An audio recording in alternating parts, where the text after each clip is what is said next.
PDIP seolah ketar-ketir di tengah desas-desus Presiden Jokowi beri dukungan kepada Prabowo Subianto. Kini isu dukungan dari Jokowi kepada Prabowo sebagai calon presiden semakin berhembus kencang. Dan sosok yang menyebut jika Jokowi lebih condong dukung Prabowo adalah Budi Ari Setiadi selaku Ketua Umum Relawan Pro Jokowi. Budi mengatakan jika di persentase sudah mencapai 60/40, itu ia katakan ketika dihubungi Kompas.com pada Rabu 5 Juli 2023.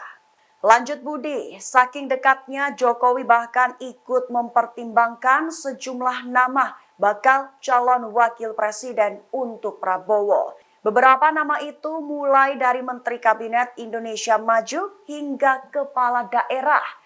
Seperti Mahfud MD, Sandiaga Uno, Erick Thohir, Ridwan Kamil hingga Erlangga. Sosok wali kota Solo yang juga putra sulung Jokowi, Gibran Rakabuming Raka, kabarnya juga turut dipertimbangkan. Budi pun menyebut jika Prabowo memang menunggu arahan dari Jokowi untuk menentukan langkah politik ke depannya.